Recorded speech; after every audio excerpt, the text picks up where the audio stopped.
Well, at least the snow's all gone. Finally. Yeah, we're getting more rain than snow, which is a good thing. And now I could get to the 65 Fairlane, start doing measurements on her, because I want to see if I can't cut corners. The rails are good, all except for the front parts right here, which I pointed out in a video some time ago.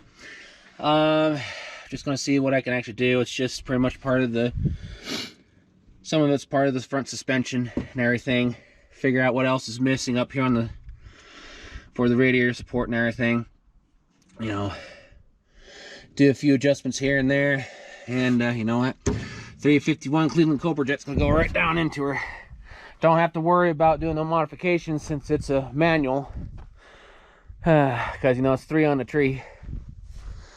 So, let's see here.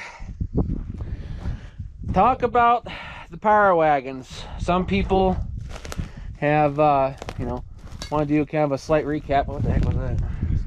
Oh. Well, this is not a cab swap like I originally thought. I was checking some things out. It's a drivetrain swap. I'm pretty sure that the rear axle was changed over, obviously the front, and this was converted over to automatic 4-speed. You know, it's a 1973 D100, but I'll modify it like a D100 adventurous sport wagon, at least something. A lot of weeds I gotta rake. The front end, I think, is out of a late 79, because it's just like the Macho Power Wagon, which we'll look at in a moment. Gosh, I really don't want to open up the hood because these are kind of become a pain recently. But yeah, gotta figure out what year the setup was on whatever year of Power Wagon it came off of. So, but yeah, everything, engine, transmission, and transfer case, you know, it's all came out of something else. 360, which I'm extremely happy for. My first Dodge of a 4-speed, 4-wheel drive. So, I mean, really can't complain too much. But yeah, someone, you know, first I thought it was just a cab swap, but now I was looking at it more. I got to open up the engine sometime and see if everything's okay, or put a stethoscope down into the spark plugs. Oh, you're not gonna have a stethoscope in the house. Or endoscope, that's it. Why did I say stethoscope? I don't know. I'm not familiar with this. That's the reason why I bought it. Yeah. This actually opened. Oh, hey, I barely closed it. Yeah, it's in the middle there, almost. That's right there. Yeah. So, yeah, sorry for the wind. I still have to run the numbers on this. They're on that side to see. Is that? Oh. I thought it was just sitting there. Yeah. You know, people want me to do an update like on everything, so I'll just update as best as I can. Got to find out what year this is, what it came out of. I'm pretty sure out of the late 70s. No clue how long it's been setting, because when I was messing with this engine last year, there was a rust spot on the belt. So I'm hoping that this engine's still good. Have to do a new distributor cap, bunch of other stuff, new points, just a whole bunch of stuff of everything else. Wiring harness, that thing is complete total trash. It does not match up with the truck. You want to change it all out anyways. Yeah, it's actually something newer, like little Jericho here. I think they were trying to convert it over to something else, but wrong kind of engine year to match up with all those wires. So they just didn't. Yeah, I mean, like, look at the plugins. Yeah, they're trying something. I think they're trying to modernize this into like a mid-80s setup. Because some of the, you know, like the Dodges like this, you know, this is first gen Ram, but they're trying to set up something at least somewhat decent on this.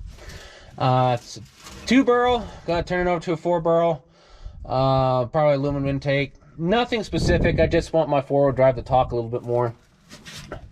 So, yeah. I never knew that they made Adventure Sport short boxes. So, it's kind of interesting. Because I always thought they were long boxes, but no, it's it's a short box, you know, D100. So yeah, don't know what else to say other than just I'll investigate more and, you know, run numbers, try to find tags on what year all this stuff came out of, and I'll get, you know, I'll jack it up and get to the numbers there, you know, better in the spring.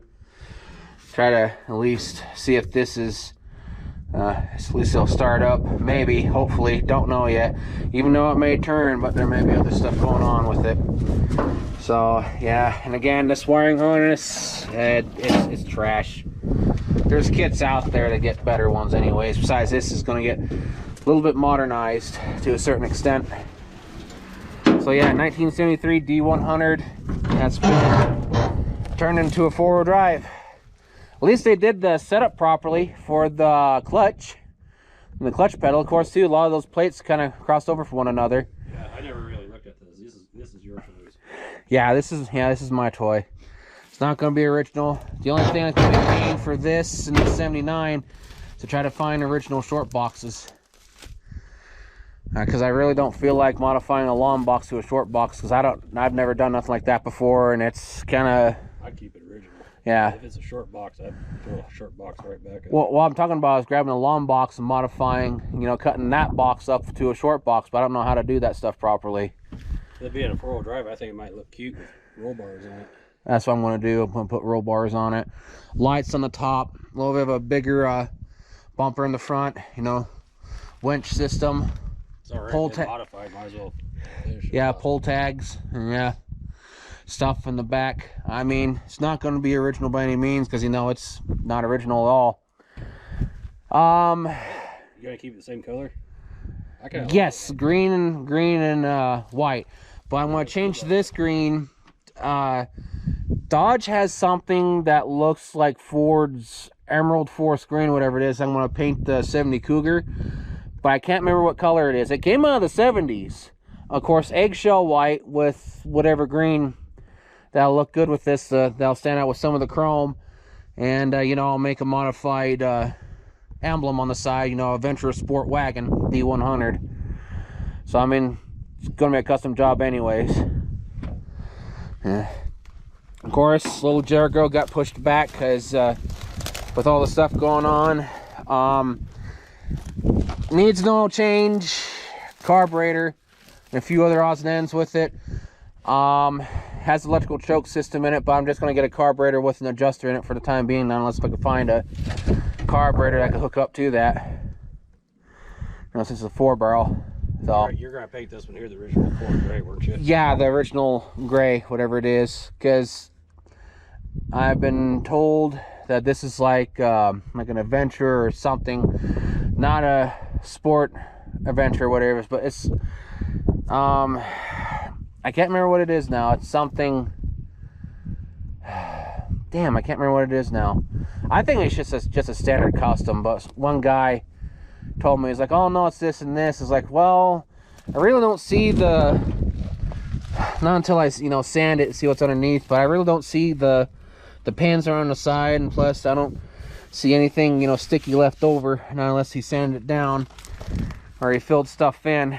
So I just have to look at the title and run it. Nothing too specific. It's just an automatic, you know, 4-wheel drive. Just need to pop a carb on it, which I haven't yet. Had one, but it was trash. Well, I got one, needs to be rebuilt, but I'm gonna get something newer.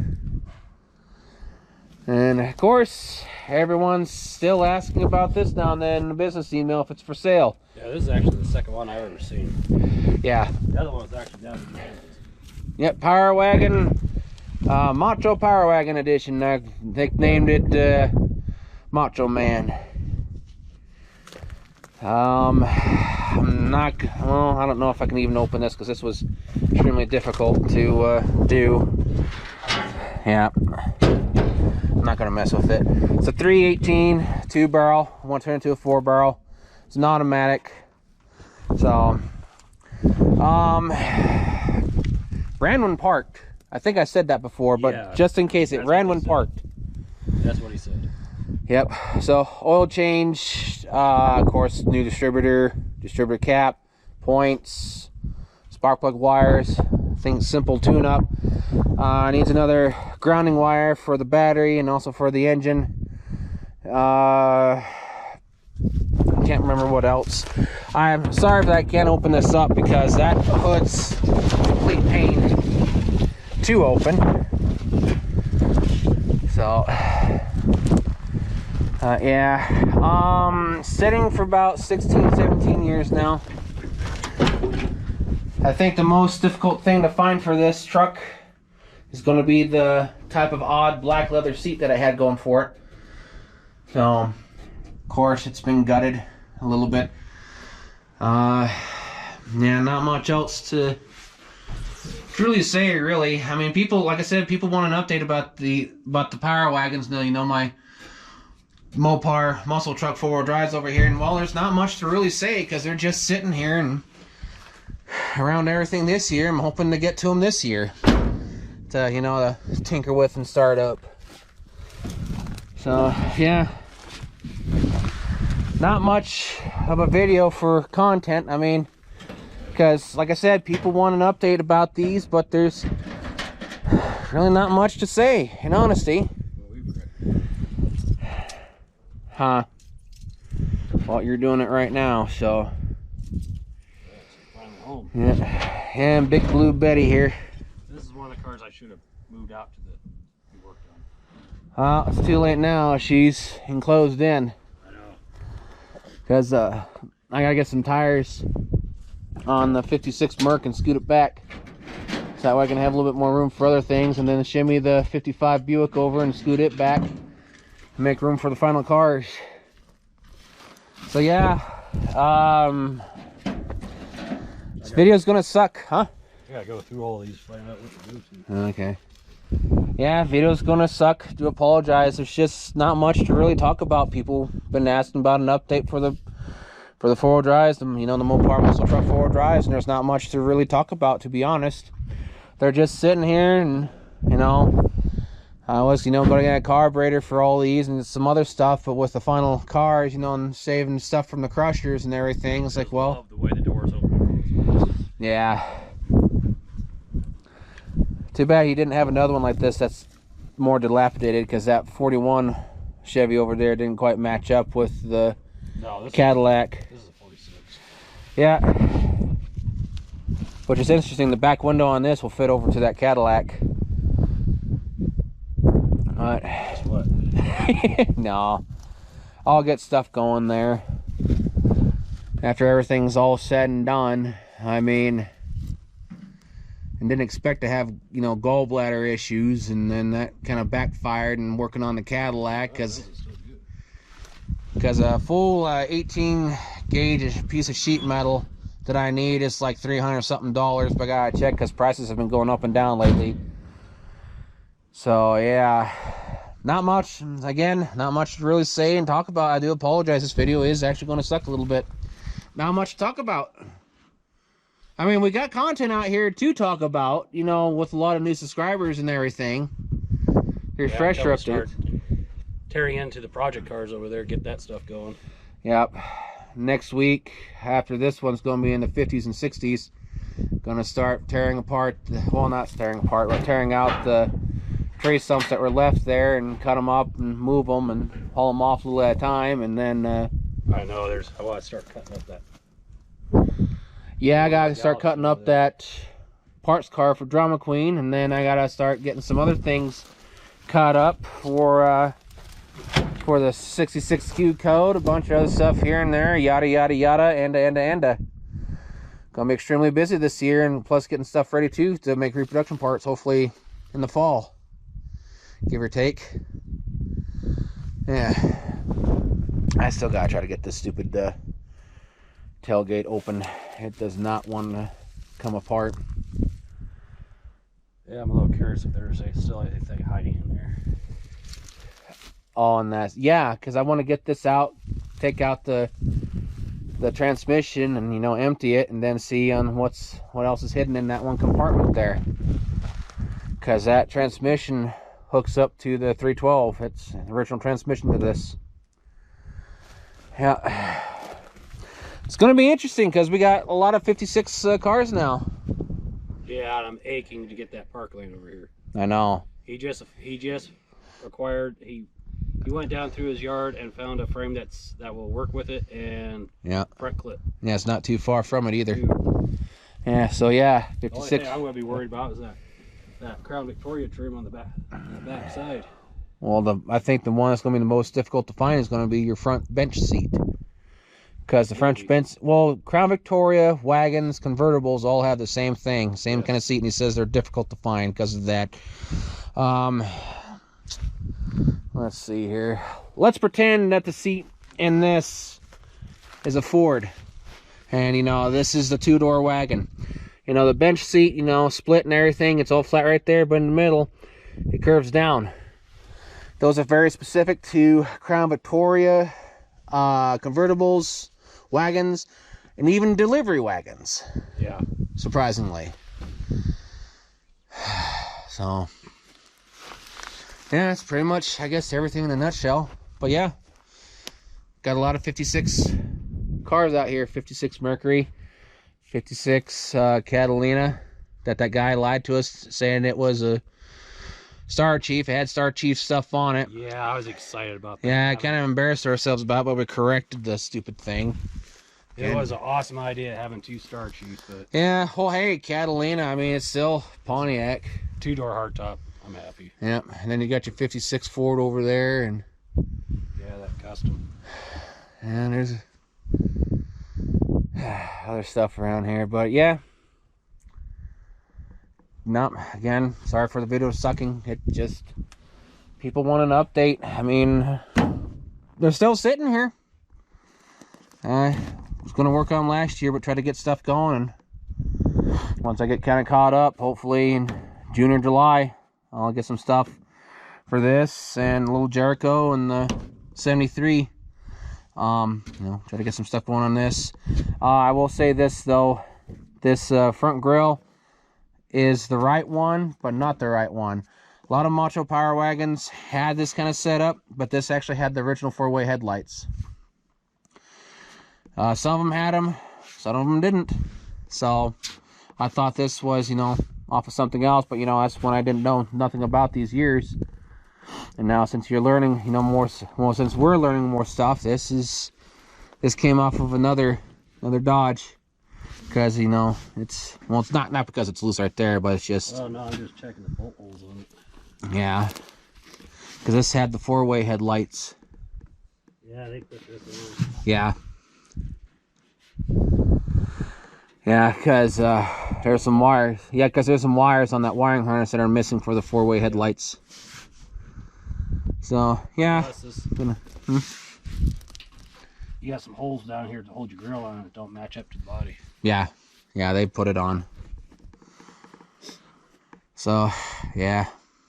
Again, not much else to really say. Just, you know, almost ready to start working on stuff again, but I'm still going to keep one video per week until I get stuff situated and picked up and organized, and then kind of go from there, really. So, alrighty, please take in consideration of liking, sharing, commenting, and subscribing. We're almost at 2,100 subscribers. Things are going to be picking back up in the next month, hopefully, after I get yard work done. And then there'll be 2 videos a week again. Winter has been very interesting, hasn't it? Dangerous. Not much you could do if you're walking through 4 foot of snow to get something. Well, that, not only that, the polar vortexes that we had, well, at least that one. Well, actually, no, we had 2. And then all the other below 0 temps and everything, and then the snow drifts. That's how it covered up the 65 Fairlane. But alrighty, end the video there. Y'all have a good one out. Take care and stay safe. See you later, and thanks again for support.